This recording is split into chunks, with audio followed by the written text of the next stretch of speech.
मेरे वतन के मुहाफिजों को ये अहले हक का पयाम पहुँचे।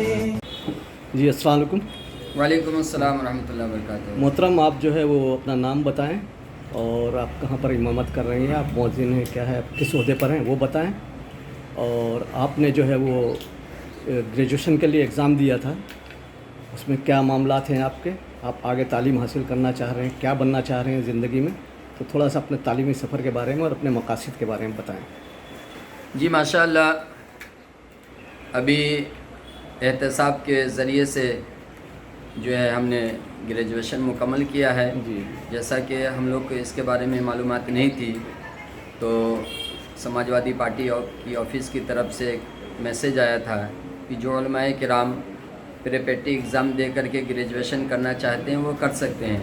तो हम लोगों को एक बेहतर मौका मिला, तो हमने ग्रेजुएशन का जो है फॉर्म भर दिया प्रीपेटी एग्ज़ाम के बुनियाद पे, और अल्हम्दुलिल्लाह आज मेरा ग्रेजुएशन मुकम्मल हो चुका है माशाअल्लाह। और आगे हमारी ख्वाहिश ये है, अभी तो पहली बात तो ये है कि मैं पीरू लाइन सकलैनी मस्जिद जो भिंडी बाज़ार में है, जी, वहाँ मैं इमाम हूँ।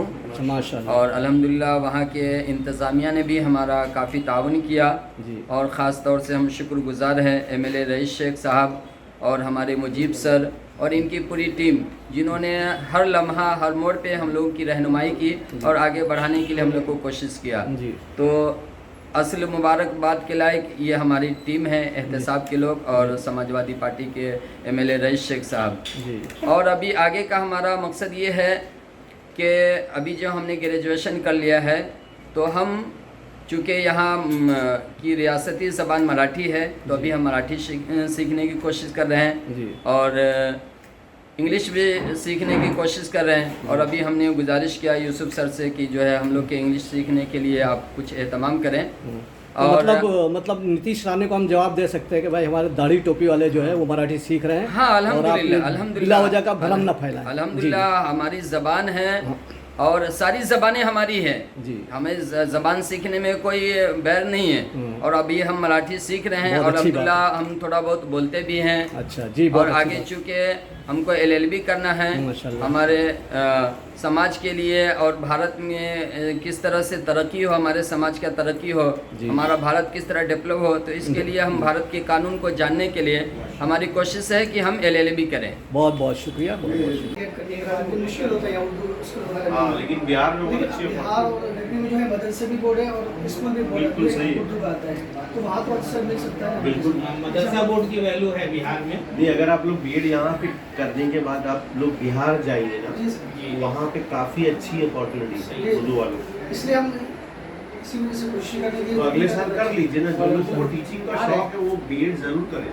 तो क्या बोले सर कि बीएड करने के लिए 10वीं 12वीं नहीं 10वीं 12वीं में DLED होता है, बीएड का ग्रेजुएशन के बाद होता है। वो होता है, लेकिन जब आप किसी स्कूल में जाके आपका जब अप्रूवल की बारी आएगी ना, जैसे आप मेरे स्कूल में आए, आपने कहा मैं BA हूँ और BEd हूँ, तो मेरे पास जो वैकेंसी है आपका पूरा फाइल मुझे एजुकेशन डिपार्टमेंट में देना है। तो एजुकेशन डिपार्टमेंट वाला बोलेगा कि इसका 10वीं और 12वीं का मार्कशीट का है, आप फिर कहीं का भी रहना चाहिए।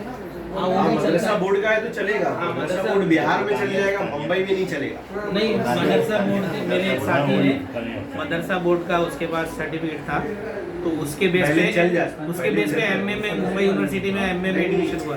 अप्रूवल जो होता है ना, अप्रूवल का मतलब आप एक सैलरी वाली जगह पर आप लग रहे हैं, वो अलग बात होती है। आप एडमिशन लेके आप MA करो, PhD करो, MPhil करो, उसमें कोई मसला नहीं। अभी अगर मान लिया कि अभी 10वीं 12वीं नहीं है मेरा किया हुआ और BEd करना चाहते हो तो अभी एडमिशन हो जाएगा? एडमिशन तो हो जाएगा, तो अभी BEd ही कर लेना चाहिए। जॉब के लिए जब देखा है तब जब की बात है, तो अभी MA करने के बजाय BEd कर लेना चाहिए। वो आप डिसाइड करो।